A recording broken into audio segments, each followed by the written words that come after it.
get started.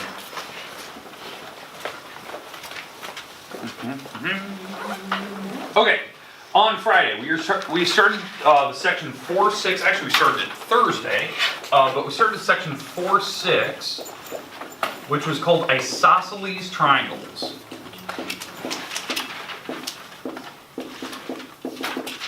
And that's the section we were covering. Now I know like Wednesday and Thursday last week, I think Thursday I was gone, I think, but last week, but Wednesday we were talking about right triangles, and we kind of morphed our way into isosceles because we had used this first property that we were talking about to actually prove things about right triangles. But the big thing was, I want to make sure that we review the vocabulary about isosceles triangles, because today we're going to need it, because they're going to ask us a few questions. Thanks, Nelson. All right, so we have a couple things we're going to talk about with vocab. Second thing that we did last week, we introed some properties. We had theorem 410 to 411. Okay, those are the two theorems we had, and we also had a couple of corollaries, which were the new thing from Friday. So we had corollary 4.3 and 4.4. Remember, corollaries are like follow-up properties. They're nothing like radically new, but because it didn't need a theorem, but it was just kind of a follow-up to those previous two. So today, my goal is to review those for sure. Like in case you were gone, you definitely need to know those. Those are going to be a big part of the homework today that we're going to look at, which I think is pretty straightforward. It's pretty easy. There's only a few problems in there, like 3 that'll be probably a challenge for you. But the rest of them should be straightforward and pretty easy. A lot of algebra, a lot of solving for x's today, like find a number, so you'll need to do some calculations and stuff.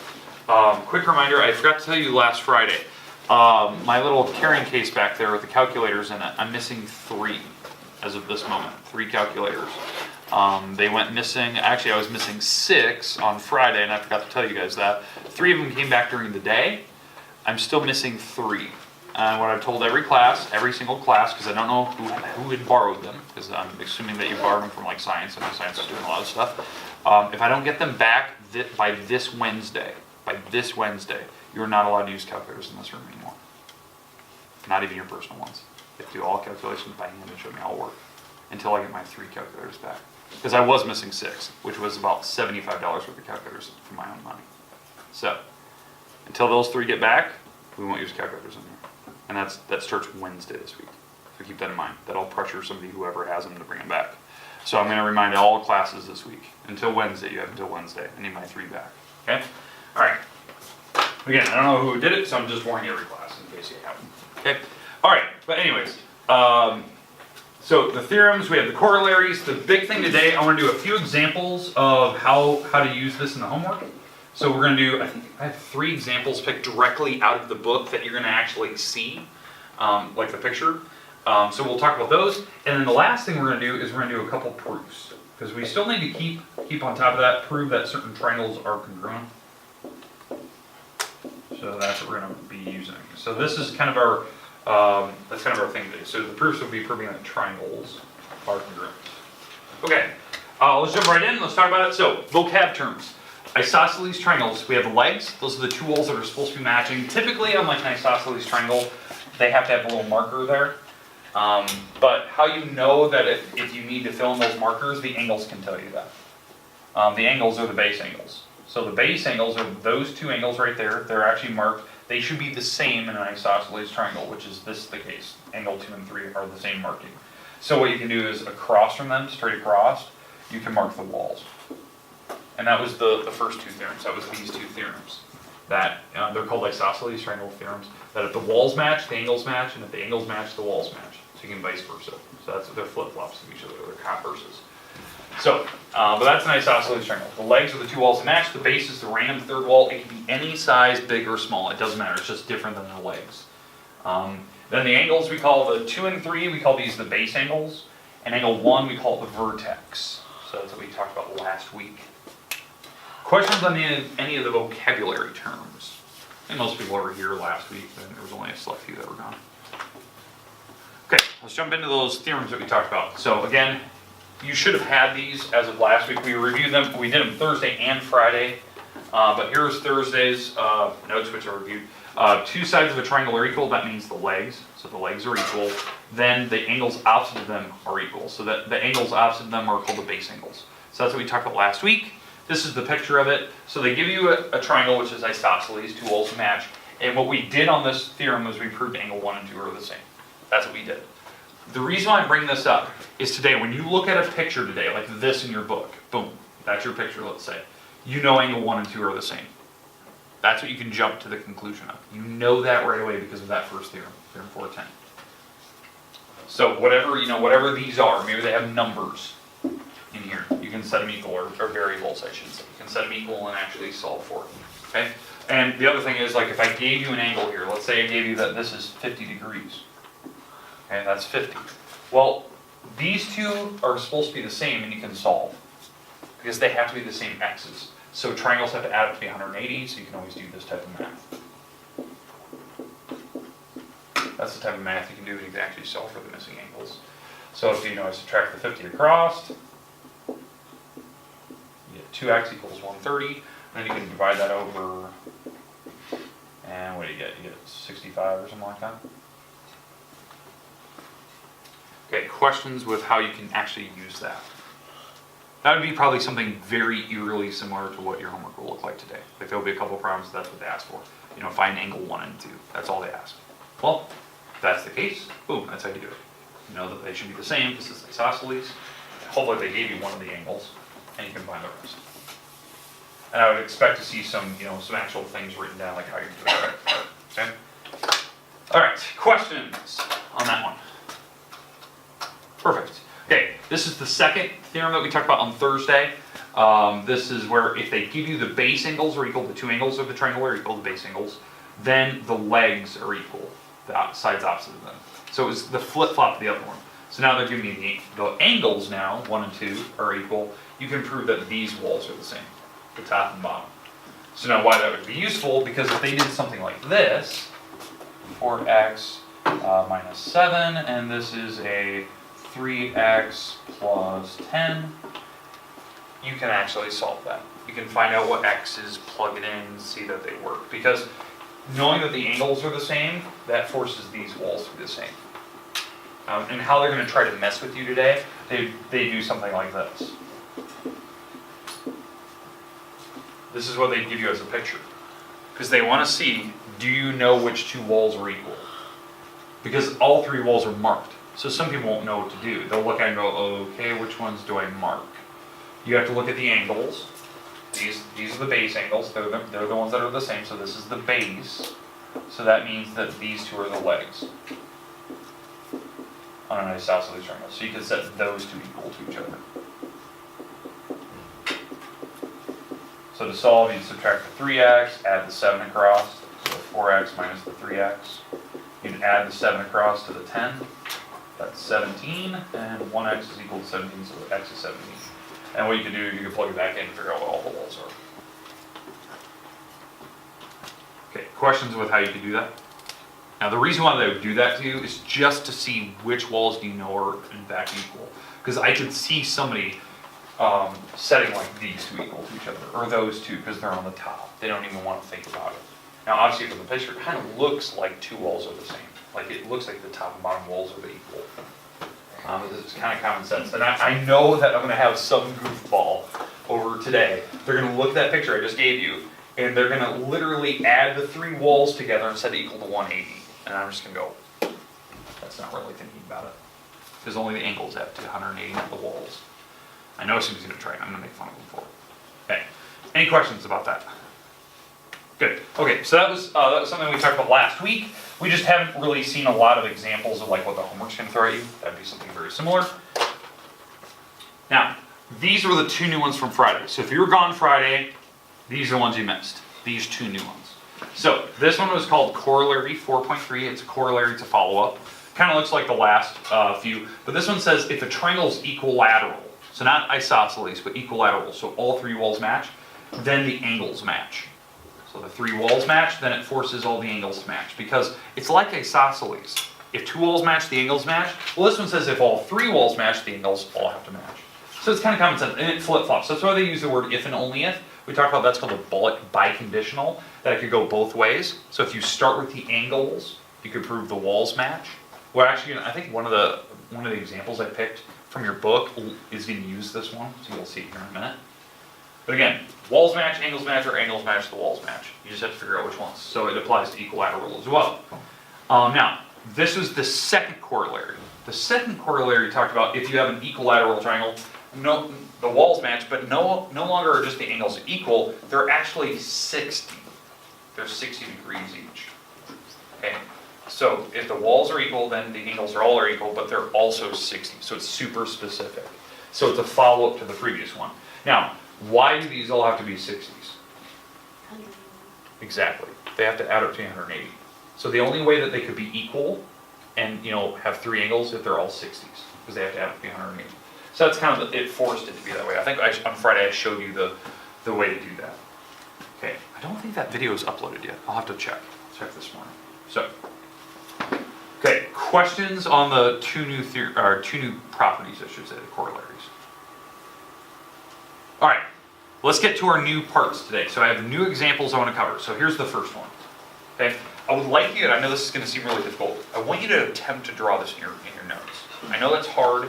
Just draw a really big triangle, put a really small one in there, and then extend that further down.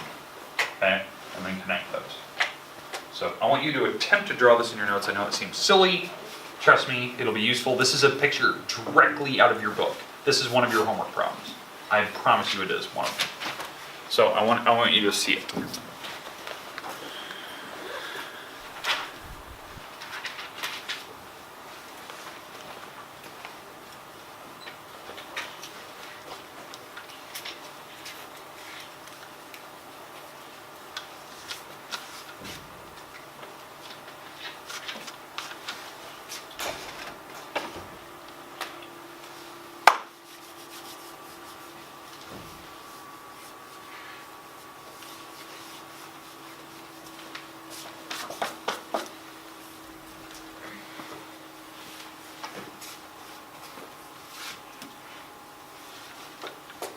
Okay, so it's multiple triangles connected. That's basically what it is.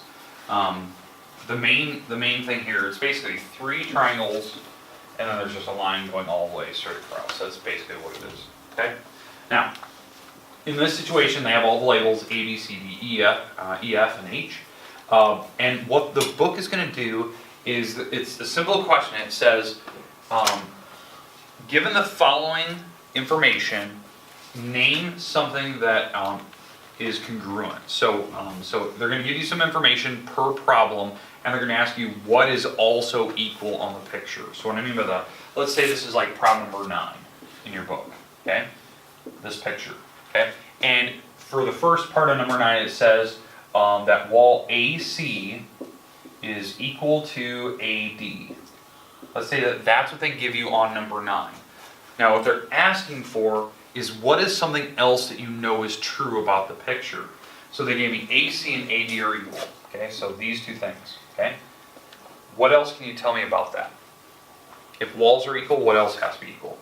Base angles. Base angles. And the base angles on that picture, because I'm going A to C, so this is the triangle they're actually talking about, is this one, ACD. That means these angles have to be the same. So that's what you'd state as your answer for number 9. So they're giving you that two walls match, you have to tell me the other thing that matches. Basically following the property, if the walls match, angles match, and vice versa. So you would actually write, so your answer that you'd have to put is you'd put, okay, this angle is at ACD, that angle, I'm going to use the 3-letter system. Angle ACD is equal to angle ADC. Those are the base angles. Does that make sense, like what you're doing? Now, let me do another one, because I know some people like to see multiple examples of this. So again, this would be the answer that I'd be expecting. So they give you the walls, they want the angles. So, second part. Maybe they give me, so this is maybe number 10. So number 10, they're going to tell me that angle DAE is equal to angle DEA. Maybe that's what they tell me. and they want an answer. They want to know, okay, if they gave you some information that you know is true, they want you to state something else that is also equal by just knowing that simple fact. So say it. The walls. So on the number 10, they gave me two angles match, so you know certain walls have to be equal to each other. That should be obvious. Now let me mark the picture here. Did number 9 make sense though? How that worked? Is everyone good with 9? Can I erase it? Okay, I'm gonna leave it there, but I'm gonna get rid of the picture. So now on that one, number 10, they're telling me DAE, that's this angle, that's D to A to E. This angle is equal to DEA, this angle. So those angles are equal, and again, this is the triangle that I'm dealing with. Now it doesn't look right, but those angles supposedly are equal to each other. So which walls are the same? Yeah, AD and DE. Those are the walls that have to match, because those are the walls that are directly across from the angle. Those are the legs. Because again, this would be the base on that triangle. Because the base angles are equal. So it forces the two legs. So your answer would be AD, the wall, is equal to DE, the wall.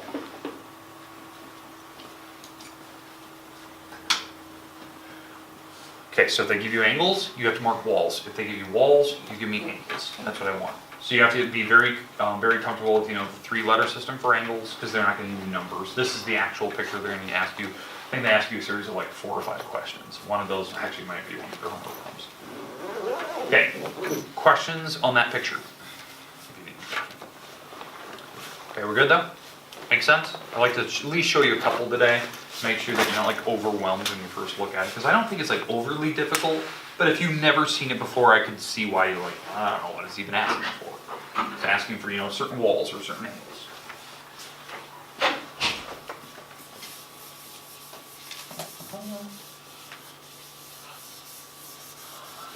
Okay. So now let's go to the next picture. Okay, so next picture. So now we're getting into the realm of like solve for x. Find the value of x. That's what this problem says. And again, on this particular problem, it says find the value for the following variables. Okay, and this is one of your problems. To say it's like number 20 in your book. This is all they give you. That's it. And it says find the value of the variable. Find x. Okay, so you look at the picture.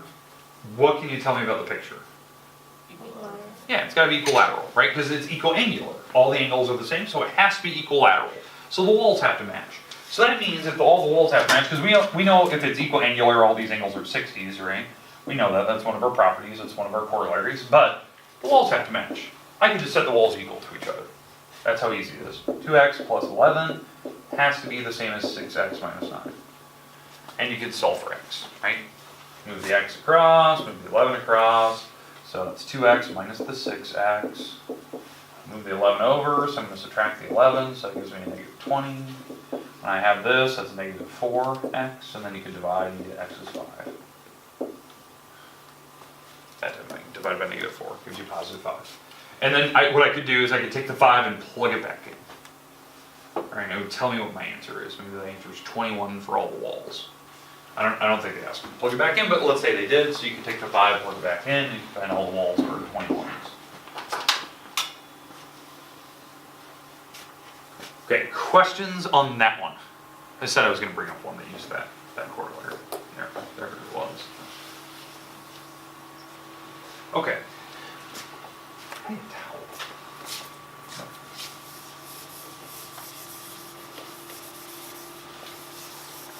towel. Okay. Second type. This is the other type of problem. So on this one, I actually consider this problem to be more difficult than the last one, because on this one, you have to find multiple letters. You have to find multiple variables. This one has an x and there is a y in the problem. And most people, when they start this problem, they're like, I don't know how to solve it. They just don't think about it. They look at it and go, okay. They see that 2 walls match. Okay, you can see the little bars there, the 2 walls match, WX and WY.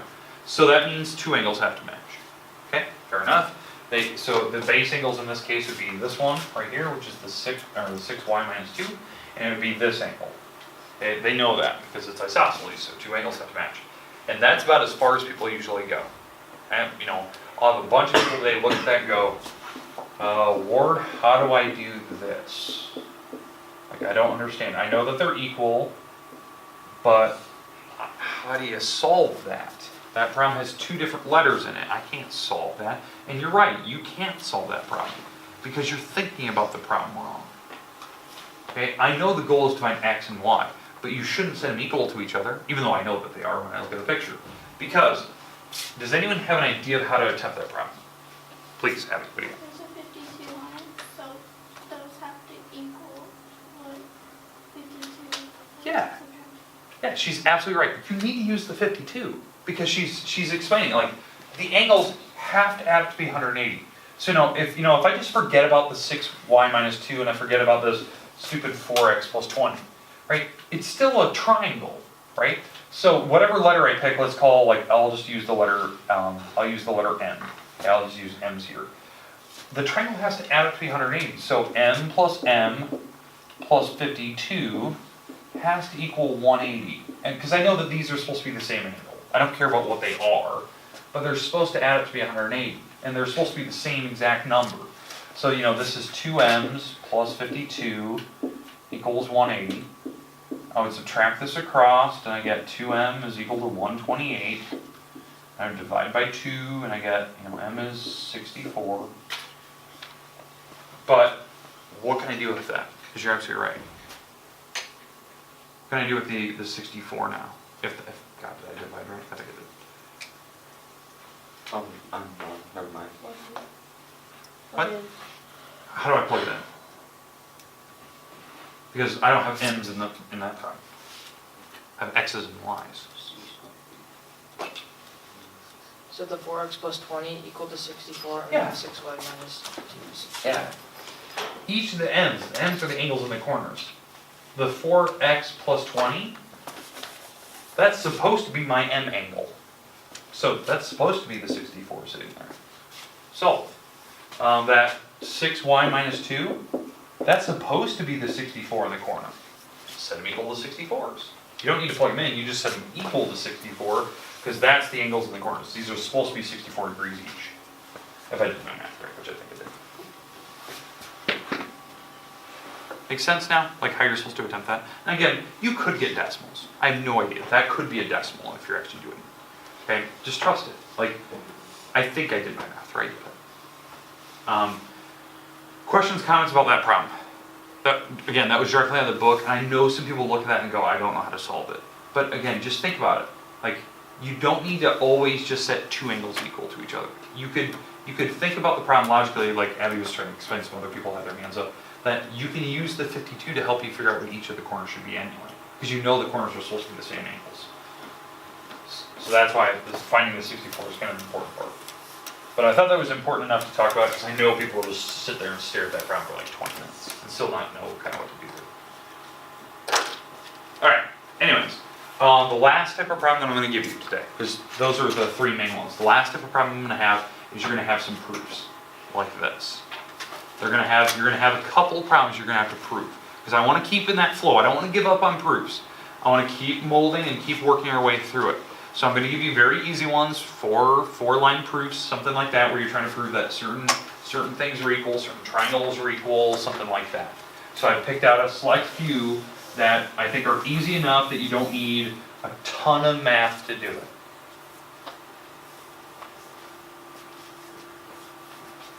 Okay. Now, for these types of proofs, 4 lines, 5 lines, depending on how you're going to do it. Just think about it logically. The goal is, I know on this one you're trying to prove that certain walls are equal, but the goal is still prove the triangles are equal. Get to the point where you know the triangles are equal by using one of our acronyms. SSS, SAS, ASA, AAS, those are the acronyms. And if it's a right triangle, if you know you have right angles, you could use the new ones like HL theorem, or HA, or LA, or LL. You can use those if you have right triangles. So those could be super short proofs, 1, 2 line, 3 line proofs. But in this proof, they give me a couple things. So I'm going to do this as a flow chart, but I'll put some reasons off to the side. But I'm going to do mine as a flow chart just so you can see. And again, a flow chart is still a type of proof. I'm going to do mine as a flow chart just so I can save you some time here. So the first thing on your flow chart, you need to write down everything that they gave you. They gave me angle F is equal to angle J. So that's kind of nice. They gave me those. They already have them marked. That's great. So there's already one mark in the triangle. And then the other thing they gave me was that two walls are parallel.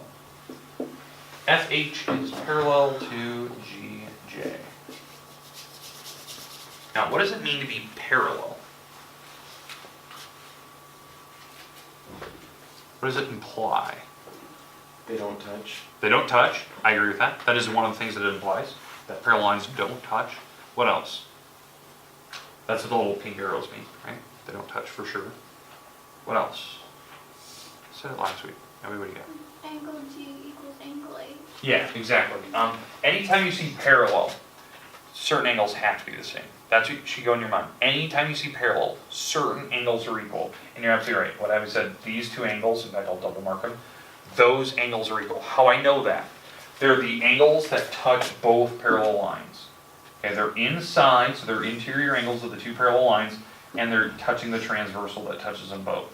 So these angles, they're squeezed between the parallel lines, those angles would have to equal. Now, I'm not going to use I'm not going to just use single letters, like G and H, because H technically has two angles sitting there, and G has technically two. I'm just going to use, I'm going to use the three-letter system. So talking about parallel, this implies that those two angles are equal. So that is angle, I'll talk about angle G here, that's JGH, JGH, that's angle G, what Abby was talking about. And this bottom angle is angle FHG. That's this bottom one, F to H to G. Those angles are equal. And again, if you were putting reasons, that would be alt interior. They're alternate interior, they're inside, they're alternating sides of the transversal. The top line, that's givens if you're writing reasons. Now, how many markers do I have in each triangle now? Ignore the parallel marker. Two. I have two markers. Okay. The markers I have so far are angle. Those are the markers I have in each triangle. Again, you don't count the parallel marker, but the arrows don't count. They just help you figure out which angles are equal. Okay, and I heard, what is the last marker I can fill in these triangles? Reflexive wall. Reflexive wall, okay? So the reflexive wall would be the obvious thing, usually in some proofs that'd be maybe your second line, that could be your third line, depending on where you put it. So I don't really care. In fact, I'm just gonna draw an arrow over here. I don't know which line that would be, maybe it's your third, maybe it's your second. The reflexive wall is that wall in the middle. That's the same wall in both triangles. That's GH equals GH. Okay, those walls are equal. And again, if you're writing reasons, that would be a reflexive property, reflexive wall. How many marks do I have in each triangle now? 3, and I should prove that they're equal.